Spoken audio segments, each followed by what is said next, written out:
Cuando la bobina se mueve hacia atrás y adelante, hace vibrar a un cono sensible. Esto empuja el aire frente al altavoz, creando ondas de sonido.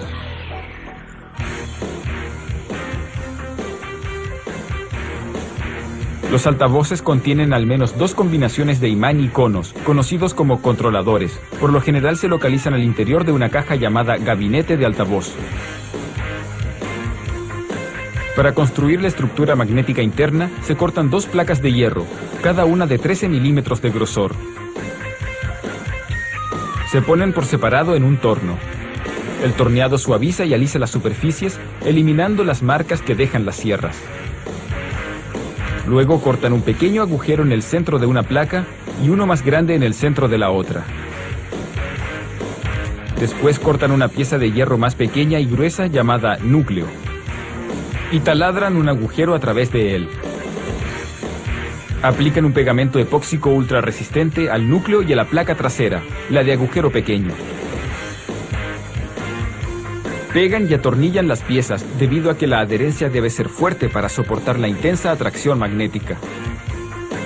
Se adhiere un filtro de espuma en el agujero para asegurar que la vibración del cono no atraiga polvo y cause daños internos.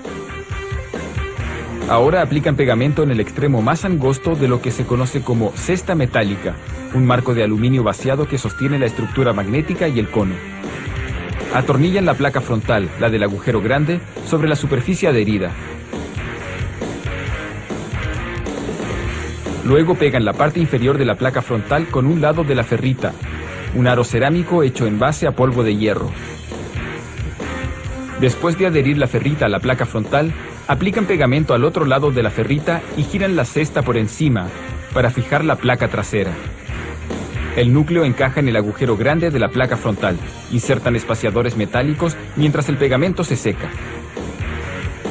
Después de atornillar los terminales a la cesta, ponen toda la estructura recién ensamblada en una máquina magnetizadora, aplicando 600 voltios de corriente. La máquina crea polos positivos y negativos, transformando la estructura magnética en un imán permanente con un campo magnético constante a su alrededor. Ahora enrollan la bobina de sonido, el electroimán que va a interactuar con el imán fijo. Un electroimán es un objeto que genera un campo magnético solo cuando lo recorre una corriente. Se enrolla un alambre de cobre con esmalte aislante, adhiriéndolo a una lámina de plástico duro. El polo positivo de esta bobina de voz será atraído al polo negativo del imán permanente. Los polos negativos se repelen entre sí. La clave es que los polos de las bobinas de voz cambien constantemente de posición, ya que la electricidad que llega al altavoz es una corriente alterna.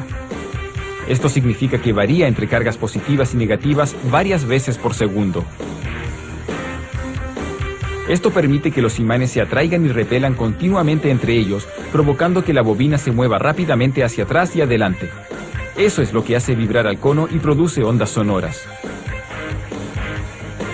Después de poner la bobina entre la placa frontal y el núcleo, pegan la suspensión del fondo, unos anillos de material flexible que se mueven junto a la bobina y evitan la fricción con la estructura magnética. Luego pegan el cono, que por lo general está hecho de cartón, plástico o metal. Luego sueldan las conexiones eléctricas. La corriente proveniente del amplificador pasa a través de los cables y llega a los dos terminales. Los cables terminales se unen a los cables de la bobina de voz. Luego de asegurar que los conos se mueven libremente y sin fricción, pegan una capa de cartón rígido para impedir la entrada del polvo. El último paso es practicar una prueba de audio.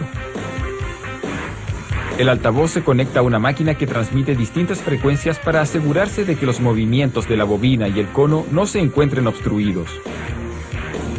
Luego, una computadora analiza las ondas de sonido que envía al controlador. Los sistemas de altavoces de dos salidas tienen dos controladores en cada gabinete, uno para graves y otro para agudos.